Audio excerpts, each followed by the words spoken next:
Wiggity, wiggity, wiggity, whack. Wiggity, wiggity, wiggity, whack. Check 1, 2, 3. Check 1, 2, 3. It's your boy Six Man K Styles coming through. Hey, let's get it.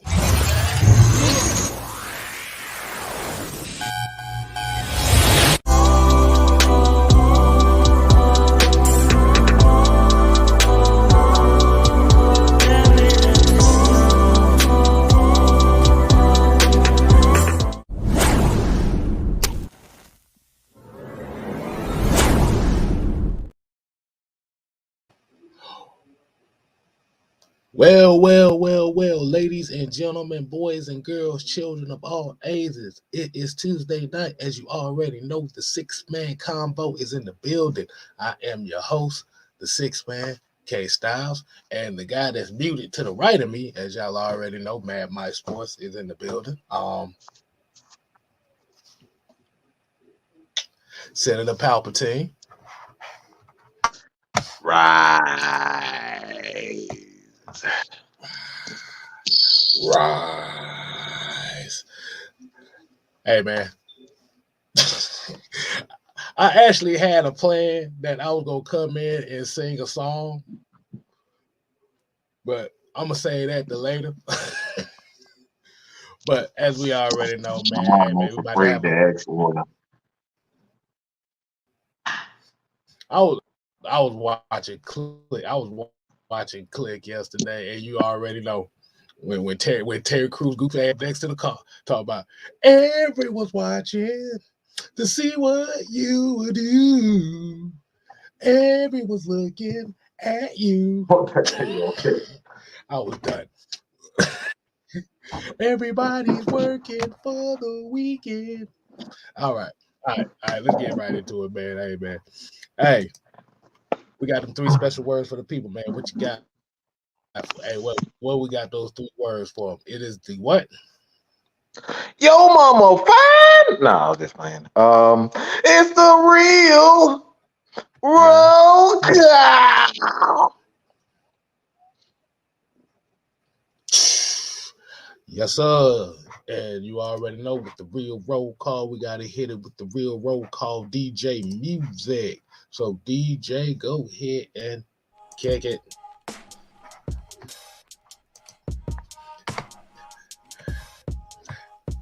All right. And today's roll call, we're going to hit up the people. As you already know, Robert Ponder is in the pole position. First one in the building. We got Sherman Wood, Georgia, Texas boy, Mucho Grundy, Michael Walker, John St. Clair, A137 Sauce. Sonia, what's going on, mama? Appreciate you joining in. Tavon Watkins, Brian Peoples, Terry Lloyd. We got the homie Red Swarm in the building. Now, if y'all ain't get a chance to check out the realest OGs beforehand, y'all make sure you go ahead and recap them on the Mad Mike Network. And you're going to be followed by the Loch Ness Podcast on Atlanta Falcon Nation with your boy Ty, Coach, Blackberry, and the Georgia Reaper himself. Dreddy, what's good, man? Old Chicken Hauler. Hey, man. As the phoenix rises through the ashes, we all shall rise. Rise. Rather we in prime position to do something, or whether we falling on our face. As Falcon fans, we still here, and we ain't going nowhere. So, DJ, thank you. All right. Hey, man, we got 2 different topics we got coming up tonight, man. Mike, what's on your mind right now, man? You want to go ahead and get something off your chest? Anything around the sports world you want to get off your chest? Floor is yours. Do I have anything that I need to get off my chest? Mm-hmm. Interesting. I want to know whose idea was to bring that thing around Charleston White.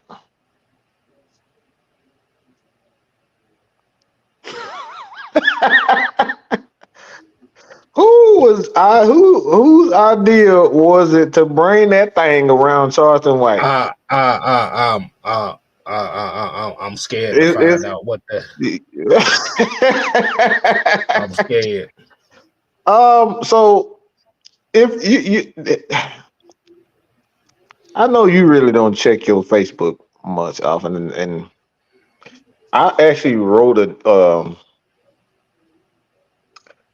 I wrote a post not too long ago, and I said, please, people, anybody on Facebook that follows me, I said, please stop posting that thing because it make my ribs hurt. Okay, just looking at it. Okay, so somebody set Charleston White up and brought that Shamar to a Charleston White interview. The one that looked like that, the one who's shaped like that little damn worm on Men in Black. Oh my God! And Charleston White went absolutely insane. Does this have to be? Does this involve with the ski yee? Does this involve that? I'm gonna see. I'm gonna see if I can play it for you. Oh God! I'm gonna see if I can play it. All right, here we go.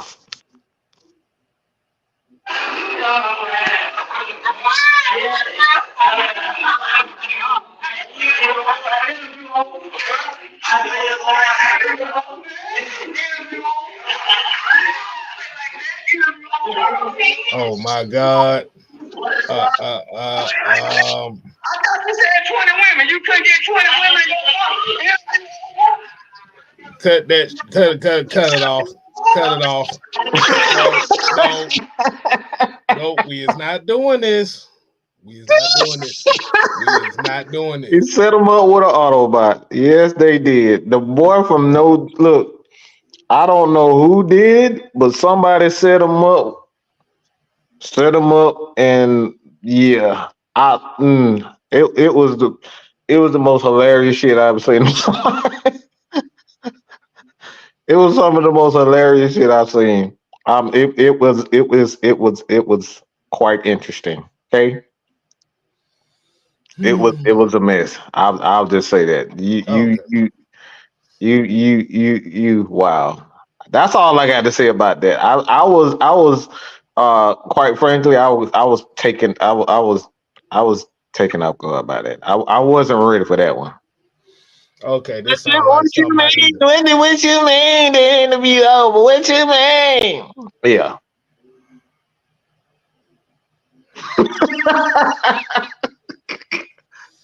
Okay, that's gonna be the end of the show, y'all. Oh hell no! The interview over. And Charleston White doing that thing, bro. What you mean? What you mean? The interview over. What you acting like that, Bob? Okay, let's go ahead and get to the show, man. I'm gonna let you. I finally got him speechless. Y'all have no idea how hard this is. It's hard to get this man speechless. The goofy shit that he watched, I finally got K-Style speechless.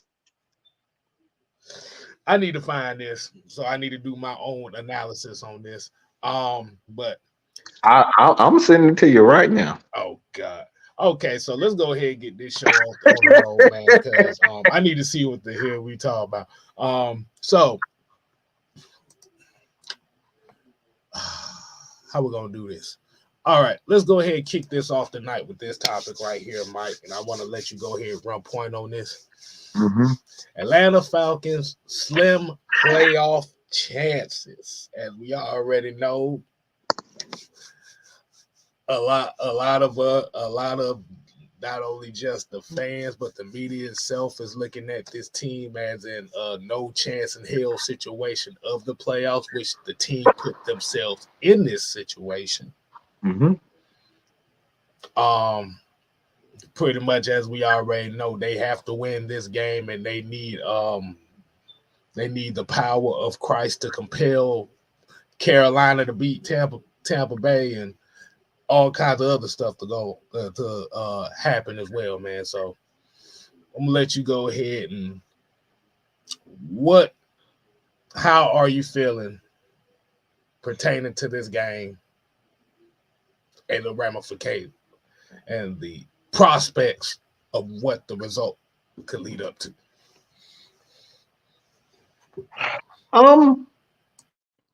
This is me being honest.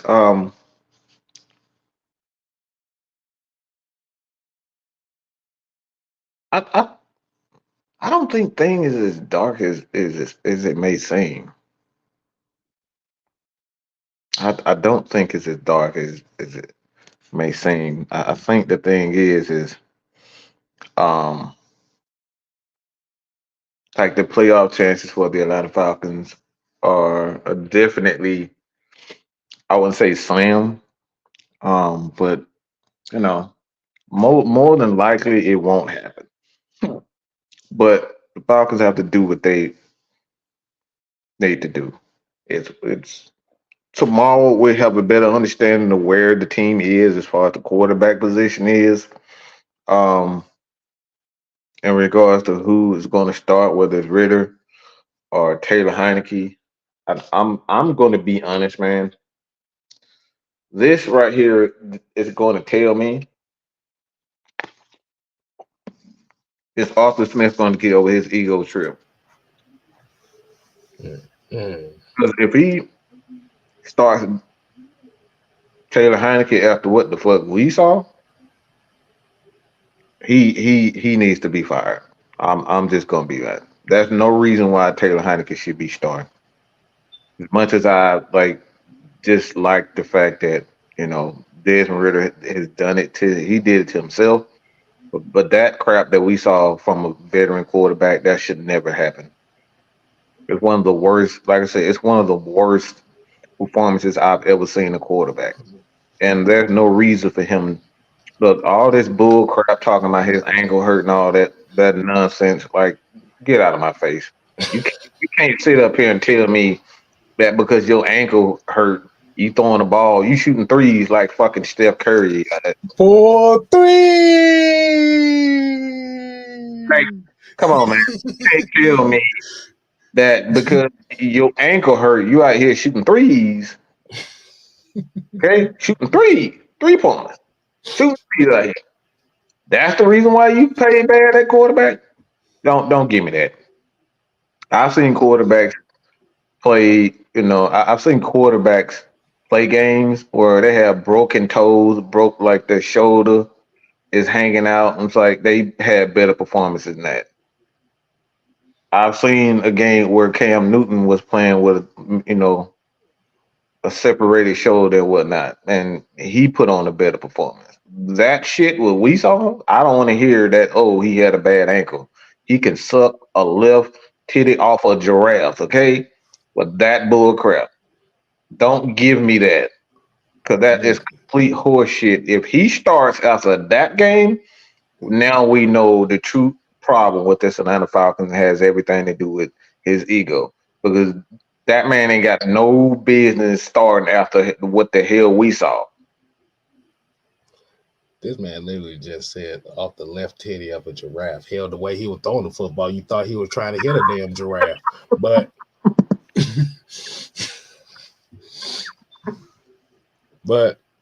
at the end of the day, like from where I'm coming from, it doesn't matter who he picks to start.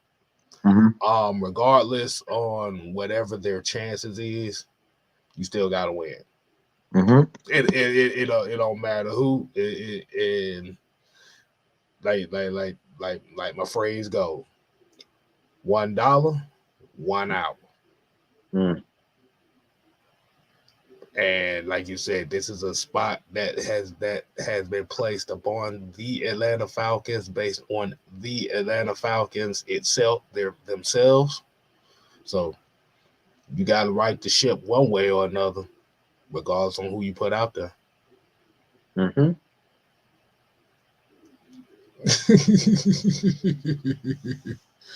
Oh Lord. John St. Clair said after that performance, Desmond is the better choice.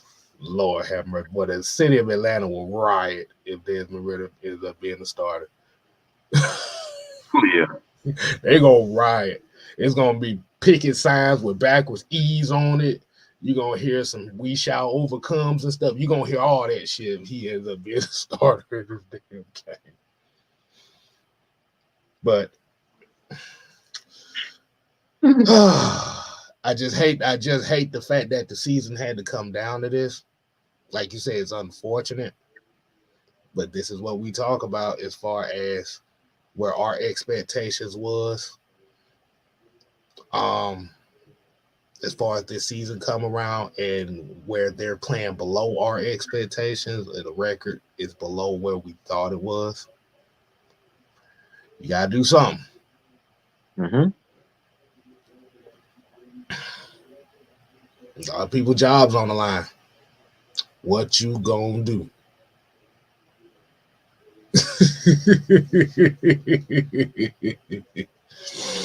Southside said, "Let there be Woodside." Nah, I'm good on that. Your mama don't crack rock, bro. You don't crack rock with that. You know Nope. what? You know what would be interesting. You know what would be interesting about that? Don't play in that case out. I know how you think. You know what would be interesting if they find out that Taylor Heineke is inactive for this last game. They're gonna do it at the last minute too. I wouldn't be damn surprised because they saying that he said he's doing everything he can to get to this start. But I haven't heard any reports on no progress or nothing. Or Nah, they ain't gonna. it's still early in the week, so we don't know. Mucho here said, why wouldn't they ride for Taylor Heineke? He works because Taylor Heineke is who they thought they was. Desmond Ritter was not welcomed in Atlanta. There's a difference from the get-go. See, I was gonna say something about. I was gonna have a real messed up thing to say. I was about to say something about Columbine, but I'm gonna leave it alone. We not doing that, Mike. Oh See, God! Oh no! See. The reason why we ain't doing that because I had an interesting morning. I've had an interesting 2 days of the first year already. I don't want to hear shit about no Columbine. The very first day of the new year, I get bypassed by a dude on a unicycle talking about Spirit Bomb. It's insane though. No. I'm kidding. I wish I'd have recorded it. Dude literally riding down the street on the unicycle talking about my energy to you, Spirit Bomb. I like, nope, we're not doing it. That was day one. Day two, go to work. 2 dudes getting into it at the racetrack at down the job. Motherfucker carrying an AR-15 in the gas station. Oh, what? At a gas station. At the racetrack, right down the street from my job. Oh my gosh. I said, you know what? This year ain't worth 2 dead flies smashed already. I done got spirit. I done see the spirit bomb get summoned and see somebody about to spray up a gas station.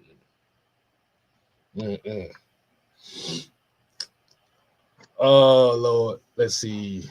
Let's see. Auntie Pam here. Hey, shout out to Kai in the damn chat, man. She monitoring her. She talking hella shit. Just not in the chat part. Gotta make sure I'm not cussing again. Shit, this my show. We cuss over here. All right, cool.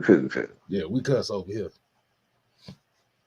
She still scares me though, but we still cuss over here. But Auntie Pam said you got to play to win Division B, battle for second place in division. Whoever starts this game, they better perform like they butts on fire. Either way, fire already lit. Hey, you got to do it. See the auntie has spoken. Y'all better play like your ass is on fire. Y'all playing for the rent due next week. Of course, Kyle would say something talking about y'all behave. Let's get out of here. I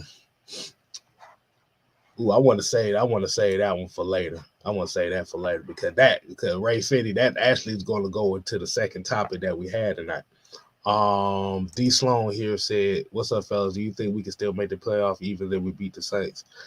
We're gonna need a lot of help. You just need help. You're gonna need help.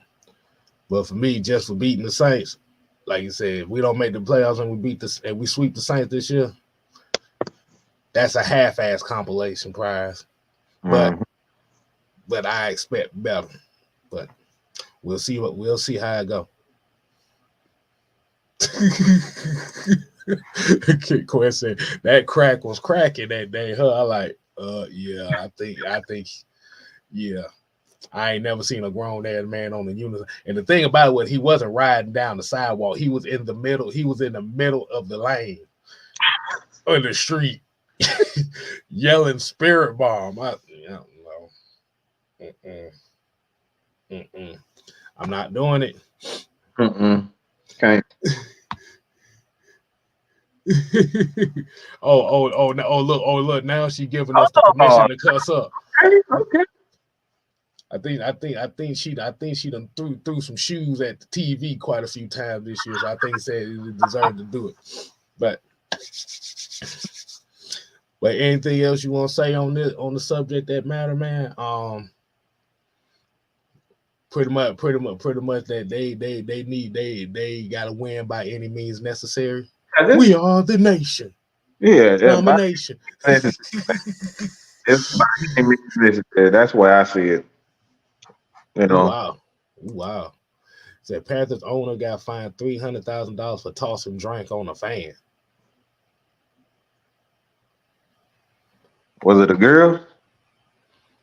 I don't think it mattered. I mean, Temp was on that Jim Irsay. He on that Jim Irsay diet right now, so I don't know what he got going on. Look, I was about to get the big nipples. I probably would have did the same thing too. Mike, what the hell, man? Hey, exactly. We just answer a little bit of questions right now before we get to the second topic. So I want to go ahead and make sure y'all go ahead and hit that like button, hit that share button. 6-man K-Styles channel. We definitely appreciate it. So what we're going to do is we're going to have a little 30-second music break and let y'all go ahead and get them likes up. We have 49 people in here. Go ahead and get 49 likes. At least 30. Hey. Oh my goodness. Trippy Gangar said if the owner threw a drink on me, I'm showing up blind with a broken neck. You right about that, boy. I'm milking all of it. Get my back. I'm gonna milk it so much I'm gonna end up lactose intolerant, boy.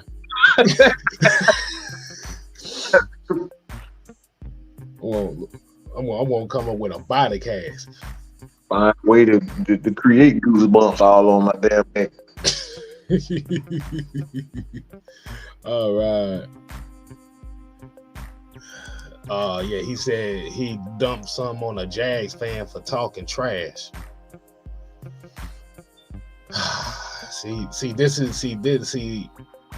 This is one thing that you would expect a fan to do, but when you have an owner doing it, it looks really, really bad. It's a bad representation. Now, if it's one thing if you was doing it outside of the public eye, but when you're doing it in a public setting, like a game, like a stadium, like that, it ain't gonna look good. That type of guy running my organization, doing stuff like that, man. That's pay $50 to get you pushed up. So I don't want my owners doing that type of stuff. Right. It reminds me too Trumpish. That right there is too Trumpish in my opinion. Like it's just certain things when you are the head guy, it's just certain things you shouldn't be doing, and like throwing stuff at fans because you're upset about your team losing. Like I mean, like I said, it's just different things you shouldn't be doing. It's just certain things you shouldn't be doing, and throwing stuff at fans like that. I mean, your job is to make sure the fans are comfortable, not throwing drinks at them. Yeah, I'm about to say, have you ever seen that movie Surf Ninjas, Mike? Mm-hmm. Remember the scene where he got thrown down the long ass stairs? Yeah. Where he was talking about oosh, ouch, oosh, ouch, oosh, ouch. That'd have been me going all the way from the 300 section all the way down to the 100 section. Mm-hmm. But that's a mess. That's a messy situation, man, because it's a whole lot of turmoil going on about what direction the team wanted to get into and how much the price that they paid. And like you said, that's just one of those things where you think that you have a solution, and this is what we explain to Falcon fans and stuff. Like we all have certain solutions on what we think this team should be. We think about the positives and how it could work out, but then at the same time, we negate what if it don't work. Mm-hmm. And that's what being a quote unquote realistic fan is, because you're taking the good with the bad, not just taking the good and then you're only talk about the bad when the bad happens. If your mindset already know this could possibly happen in a bad way, then you become less emotional about it because you've already prepared for your mind is, okay, this could possibly happen. That's all realistic is probabilities of positives and negatives. I mean, you like once you've been there, it's like it's not like you no longer have feelings and whatnot. It's you know what and how to prepare yourself for that particular feeling and moment. Mm. You know, that emotional attachment isn't as overwhelming once you've been there, and I think that's the thing. Mm-hmm. Not that you like as a fan or as a player or organization you like it, but like you know how to prepare yourself for it. It's like, and I think that's the thing. Mm. And like Kyle here says, they feel embarrassed of how he's running the organization and his actions are mess. And I kind of figured out how messy it was with the whole D'Angelo Williams situation. I think that situation was more messed up than anything. If a lot of people don't remember, where D'Angelo Williams literally got fined by the organization because he had tipped pink locks because he did it because his mom had breast cancer. Mm-hmm. I think they said the team fined him for that, or was it the NFL? I can't remember, but the ownership didn't have his back on it, and he essentially got cut the following year because of it.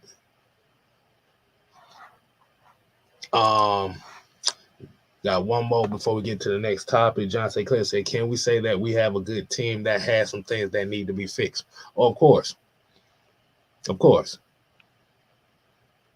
Y'all like when people talk about the 3-year plan, necessarily what what you also have to take into account of the 3-year plan doesn't always mean that you're going to be a playoff contender in year 3.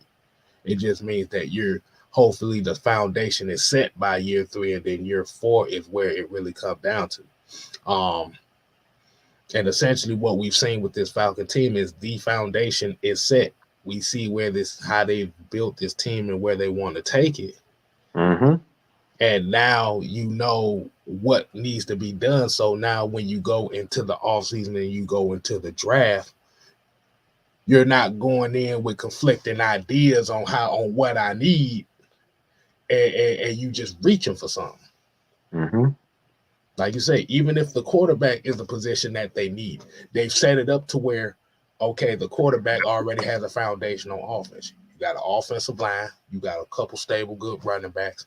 You may need a wide receiver too, but like you said, you have a foundation offensively to where if they decide if they want to go quarterback, that quarterback's already coming into a good situation. Exactly. And this is kind of where that question lied into, is what Ray Fitty said, who would you pick, Penix or Daniels, if we draft a quarterback? I'm be honest with you, I don't give a damn who it is if they decide to go that route, because the thing is, somebody's going to be upset, because if they pick neither one of them, this whole town is going to riot. Mm-hmm. I gotta look in their mind. I gotta read their mindset and figure out where they looking at. Because the thing about it is, and going on to the next topic is, Michael Penix, his name is shooting up in the draft boards. And it's crazy as hell that Jaden Daniels' name then kind of fell off the wayside here recently, because it was all Jaden Daniels, and then we saw Michael Penix last night. Now all of a sudden everybody's on Michael Penix now. And speaking of that, hold on, we got another question. This is a very interesting question. 330 said, what would have changed had we drafted a QB instead of Bijan? A bunch of bullshit. 3 fucking quarterbacks on the roster instead of a running back. And then now you're dealing with the issue whether or not who's going to be the star running back, because CP is getting older, and now, Tyler Algier clearly is that guy, but like, it's even more bullshit. Because now it's a situation where Desmond Ridder is there. You drafted a quarterback. Now you wasted the pick. Mm-hmm. Because essentially what's going to end up happening is, you like you said, this is where we have to look at it from this standpoint. What is the direction they're going? Are you going to stick with Taylor Heineke to be the veteran for next year? And if you decide to draft a quarterback, is it really worth it to keep Desmond Ridder? Mm-hmm. Because essentially what you don't want to do with him is keep him hostage at a third string position where you may not think he has value, but he's got enough value. You don't have to keep him hostage here, because like you said, do I need to go down the list of quarterbacks in free agency right now? You got about 17 clipboard holders in free agency right now. You got about 17 of them. I'm trying to talk about a damn quarterback coach. Like, who the hell a good coach? Y'all don't know nothing about no good no good damn quarterback coach out there. Anybody want to name a good quarterback coach? K-Styles, I'll start with you. The good quarterback coach? You said a good quarterback coach? Hell, I'll be honest with you, I don't know shit about that. So I can't. I ain't gonna look. I'm not gonna say I'm an expert at that. That's your expertise. I expert in undrafted free agents and late round picks. That's what I do.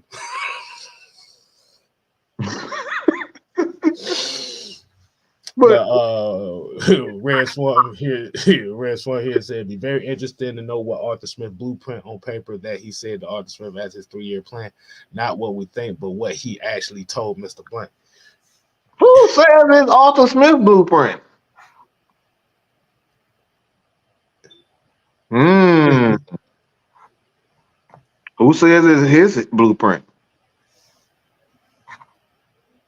You see, that's a lot of it's a lot of questions that are going to be. We can't tell you these things right now. We don't know. They probably don't know right now. Look, we literally going into a draft field where I can honestly say I have no idea what direction we going in. Mm-hmm. Yeah, we don't know. This is a wait and see situation. I have no idea. Things could change. I mean, the one thing could change. They can just say, wake up tomorrow and say, guess what? We getting rid of. They're gonna cut Russell Wilson. They're gonna cut Aaron Rodgers. They're gonna cut. They're gonna void. They're gonna find a way to void Jalen Hurts' contract. It's so many things that could quite possibly happen during this off season. And then you have, God forbid, but things could happen in the draft where we don't foresee what the player. We've seen it time and time again where guys, end up getting injured. And like I said, God forbid that happen, but like the tide could turn at any given moment. So this is a wait and see. I know everybody want to hurry up and get to the answer, but the smart thing to do is just wait, see how things play out, because we don't know if Grady Jarrett might wake up tomorrow and say, I'm sick of this shit. Fuck you, and fuck the organization, fuck football, fuck my daddy, fuck my mama, and just say, I'm quitting, I'm retiring. We don't know any of that. Any of these things can happen at any given time. Well, players that just say, I want out. Yeah. Because, like you said, essentially like I said before, what I think their plan was, and I'm just guessing, just from the outside looking in, this is my opinion. The initial plan was to use Desmond Ridder to build the team. Mm-hmm. That's what I'm thinking. What the plan was. That's what it sounded like. Because even Coach, he said it's like for Coach. Coach said he put, for a guy that believes in Desmond Ridder, he definitely puts him in some awkward positions. But his guy. Right. And what happened was, because Desmond Ridder's problems are mental more so than physical. Is now they're feeling the pressure of, I don't know if I have time. So now you forcing oh my God, Kim. Now you're forcing the Falcons to make a decision, because you have to think about it. And I've said this before. Who's going to be the heir apparent to Jake Matthews? Who's going to be the heir apparent to Grady Jarrett? You've essentially got to address the center position if you want to go down that route. The cornerback, we don't even know if AJ Terrell is going to be. You don't even know if AJ. You don't know if they're going to re-sign AJ Terrell. But what it is if you have that guy who just manages the game, not necessarily saying he got to be average, but just don't turn the ball over. See, now you put more focus and your money towards the other positions. But because Desmond Ridder didn't put himself in a good position, and it kind of messed up a lot of the plans that they had. Now they got to ramp the shit up they got to ramp it to the next level. It's just like, I'm going to use an example. You're a history buff, right? You ever heard about the Yellow Turban Rebellion? I have. Well, the Yellow Turban Rebellion was a rebellion that happened in China because the peasants got tired of the government stealing all their money, taxing them to death, not focus on the problems, and they just rebelled. The thing that they don't talk about with that Yellow Turban Rebellion was they actually had to rush the rebellion because it got leaked the year before. It got leaked that year, so they actually had it planned for 185 AD, but they had to push it to 184 AD. Mm-hmm. And this is the same type of situation like that because now you have to rush the process. Mm-hmm. And it's unfortunate. Jared Crumpton with the $9.99 super chat. So I like the direction of the defense in the first season under Gray and Ryan. This team needs some veterans on offense and experience for the young guys. Yep. That's a fact. Mm-hmm. That's really it. But that's the thing with the thing too. That's what the expectations are when you talk about them having a 3-year plan. The 3-year plan is not necessarily, oh, we're going to be Super Bowl contenders after 3 years. Mm-hmm. 3 years is like, all right, this is the benchmark. This is where we want to be. Anytime you work, like for me personally, when I write out my goals, I always have goals. I want to be at 10K at this time. I want to be, 5 over here and 2 over here.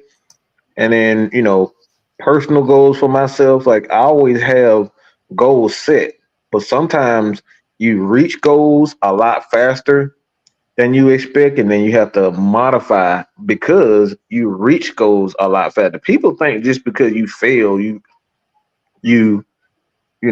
like just because you fail, you have to completely destroy it. Like a lot of times when you overachieve or you achieve things a lot faster than what you expect, you have to modify things. So, for example, the defense played a lot better than what we expected. I can tell you that the Falcons did not expect this defense to be ranked that high. They didn't. They did not expect that defense to be ranked that high. I tell you the truth, I didn't either. No, I don't. I expected them to be better, but I didn't expect them to be where they were. And like you said, and that didn't make it no better either. Mm-hmm. So now your defense is up here. So now you got to say, oh god dang it, I got to get me some veteran guys to help this offense get going. So now you got to rush the quarterback position because your defense over here they don't improve. And then if they improve, if they really have improved, or they did not improve, or this is one of those outlier years where, all right, we got to make sure that we really did improve, because if you didn't improve, where you going, K-Style? If you really didn't improve, you right. You're right back. You're right back. So you got to be real delicate with this situation and not just, all right, we didn't do what we wanted to do on offense, so let's spend all the money and put it on the offense because our defense is ready.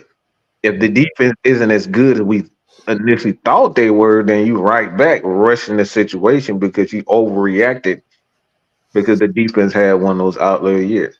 So it's like I said, these things I know we pretty much annoying a lot of people. With these are the things that goes on in meetings like this, because the last thing that you want to do is overreact. We see this shit happen with Jerry Jones year after year. He overreacts. He spent too much money on this side of the ball, and then this guy, you got to cut this guy, and then this guy. Like you got to be smart about things. Mm-hmm. All right, so I know we kind of got off track a little bit, but like I said, that's definitely a conversation. That's definitely a conversation that we can actually put a part 2 towards too, as far as the direction and how this really goes. But I want to kind of get into this as well, and this kind of goes with we haven't done this in a while, but talk a little college football right quick. As we already know, Washington and Michigan ended up winning their prospective bowl game. So we're going to see them in the BCS championship game. And it kind of ties into tonight's episode too. Like I said, Michael Penix, his name has been circulating making its rounds all through social media after last night's game, man. So, what did you think about both of these games? Because it was kind of a hell of a shootout with Washington and Texas, and pretty much a typical game between those two. It's always going back and forth and stuff like that. And then Michigan and Alabama, we already know how that goes. They had opportunities, they failed. Michigan had opportunities to put it away as well, so they had to go into overtime as well. But what was your thoughts about these games, man? I thought Michigan did exactly what I thought they would do. I didn't think that Alabama was that good of a team. I think their quarterback is just like a like a spider monkey jumping around and from tree to tree. Uh, that dude ain't got no talent throwing the ball. He's just out there running, throwing blindly. The defense for my for the uh, for Bama is they're always going to be physical. They're always going to be fast. But they're not as smart as we are accustomed to seeing Alabama. And we kind of saw that towards the end of the game, where Michigan they really started using a lot of pre-snap, post-snap changes in the game to kind of switch things up and to caught Alabama off. They didn't know how to react because they haven't been taught, these things about pre-snap, post-snap adjustments. And you saw they got several opportunities where guys were wide open, and they did simple things like checking down. But this is what happens when you scout and you do film on teams. So that's the thing I like what I saw from um, Harbaugh and his team. Like he really got these young guys thinking like they in the NFL. So I love what I saw from Michigan. Washington for me, look, I'm just gonna be real. That's some fucking garbage. I didn't watch that book. Um, I want to see motherfuckers throwing 500 yards in the damn game, and like the whole damn game. Texas was just in quarters defense. They barely blitzed. It looked like they was out here trying to touch his damn towel or some shit. But they looked like they didn't want no parts of like trying to tackle a guy or trying to even get after the dude. It was just like he out there playing tag football. Like, what's the point? If you're not gonna get after the guy or try to tackle him or try to play any type of defense, I don't want to see that garbage. Like that was a garbage ass game. It was pathetic. It was pitiful. And like I said, Texas should be ashamed of themselves. Especially you got a guy like Arch Manning coming and like, come on, bro. Like that shit was pathetic. Like what was your plan? Like to look at like Superman or something? Like the fuck is this? They did nothing. They did nothing from the very beginning to the end. It was just out there. It was they looked like they were just out here to touch the dude. You know how that R. Kelly song go, feeling on your booty? That's what they would look like they was trying to do. Just look at and feel on somebody's booty. Because they weren't playing football. This, yeah. They weren't playing football. And this is what I'm saying. Tell me that shit is better than Georgia. I ain't even gonna say Florida State, but you gonna tell me that's better than Georgia, bro? They did nothing. That shit was despicable. Despicable. It was despicable. Oh, don't blame that on Sark. That's defense, okay? They put up points offensively. Defensively, they did nothing. So It was disgusting to watch. okay, so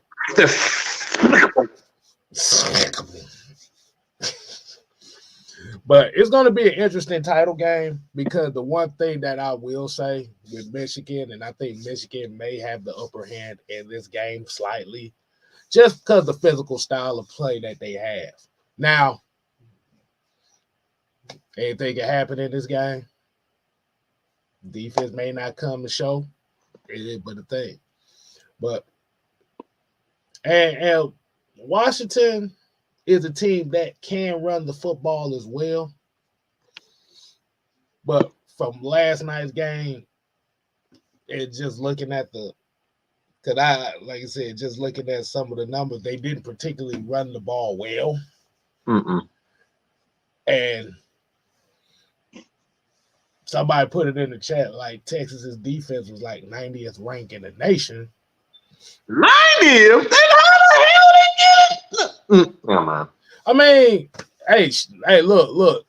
You win your conference, you need to be in the playoffs. Like I said, for me personally, that's how I think the playoffs should be anyway.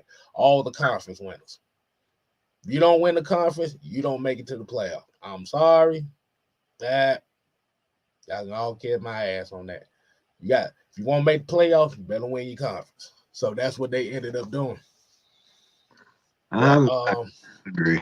But I kind of think Michigan might have the slight edge in this matchup just because of the physical nature. I'm surprised Don's ass ain't jumped in here when you heard Michigan. You know, yeah. Don definitely celebrating. He's been celebrating the last couple of days. Right. So, hey man. So since we got about 5 more minutes, I want you to go ahead and give the people your thoughts on Michael Penix's performance in that game. Like from what you've seen.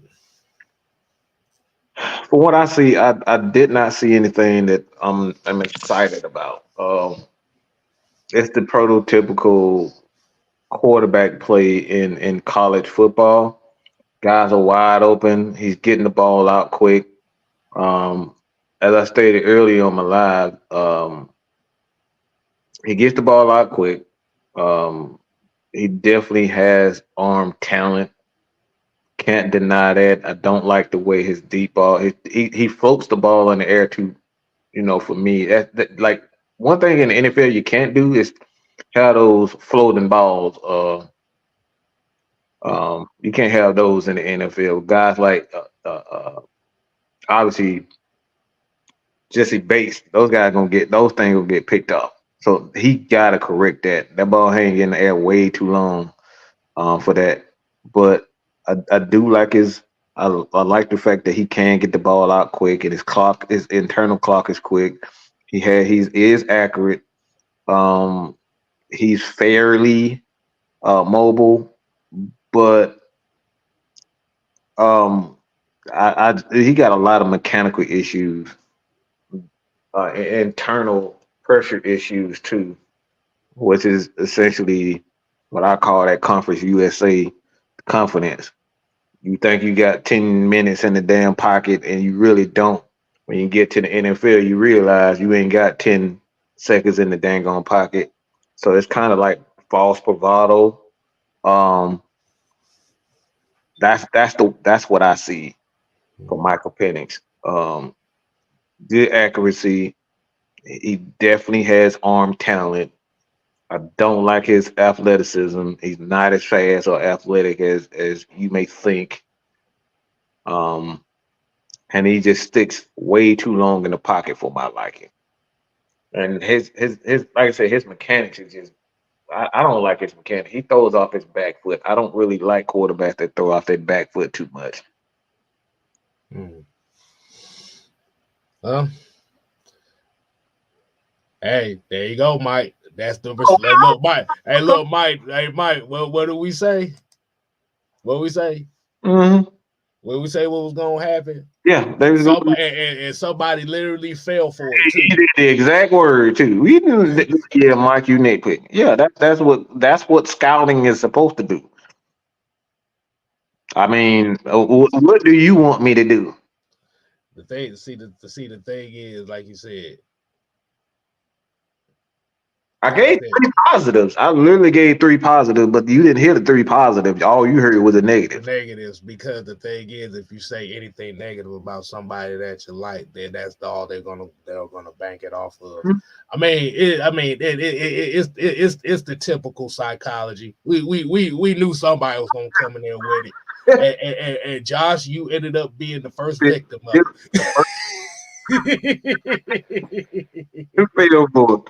Fell right for it, boy.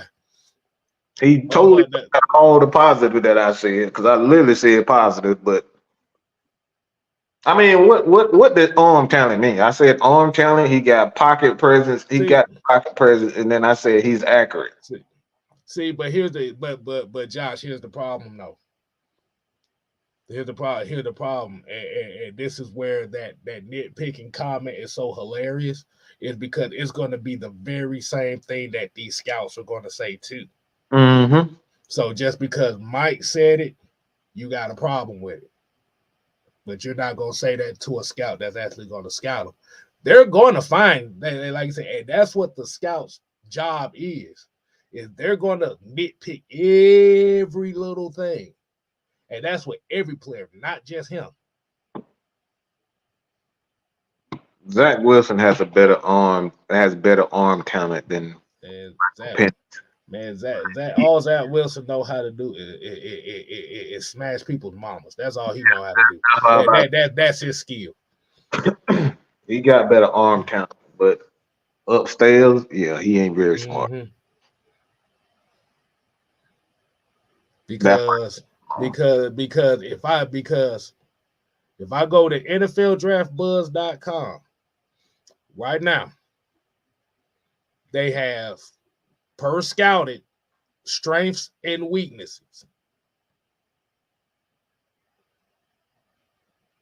Are you gonna tell those scouts that they're nitpicking? Because every player has strengths and weaknesses based on what people see. Like I said, just because you got a problem with Mike and what he said about it, and like you said, the scouts may see different. They might find something even more minuscule to say about him. That's what every quarterback in this damn draft. That's what every player. It means K-Styles. Like a lot of people probably don't know what arm talent is, but the arm talent is basically you got it's about 4 categories. 1, accuracy, deep ball accuracy, short, intermediate accuracy. Then you have the ability to throw the ball hard, deep, and then you have the ability to make all the throws on each level: short, intermediate, deep, and you can put you can make every throw on the field. It's not a throw on the field that you can't make. And touch and accuracy. So it's like 3 or 4 categories when you talk about the arm talent. So a lot of quarterbacks don't have the ability to throw the deep ball with accuracy. Some quarterbacks actually have the ability to throw the ball deep, but they don't have the accuracy on top of it. Wow. So it's each level has about 3 things: deep ball, accuracy, speed, and all that. Like each level got a different. They got the same kind of category.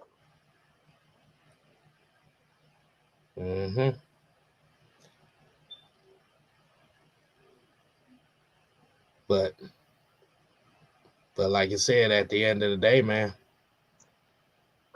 regardless on who gets drafted or not, and you as a fan, are you really gonna have the patience for that guy to develop?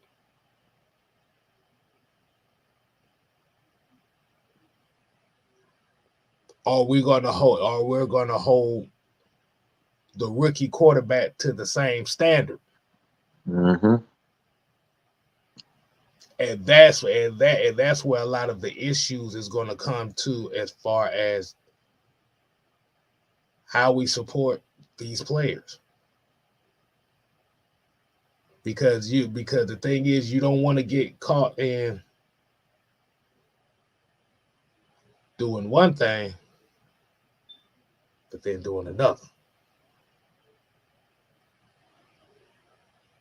Because at the end of the day, man, regardless on who's wearing the uniform, is going to get the support.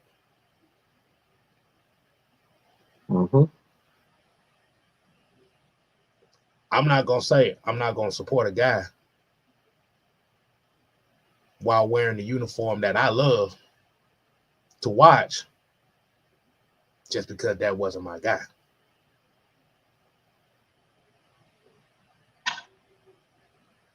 Mm-hmm. Because the problem now is you put yourself in the box. Because it's going to be interesting that if it happens that way, or it's going to happen in an unconventional ass way that nobody's expecting. What's going to be the outrage behind that? And final comment of the night, Jared Crumpton with the 1999 Super Chat. I like Penix, but those 3 season-ending injuries are hard to overlook. It's up to Atlanta. I support whoever they drafted. And at the end of the day, that's what it's all about. Yep. Those are things you can't ignore. And like I said, a lot of people say nitpicking, but that goes into the fact of him being able to move in the pocket because he's had those injuries. See, these are the things that the scouts get paid to pay it, because you paying these guys $100 million 8 days for quarterbacks. Know what you getting yourself into before you give them $100 million.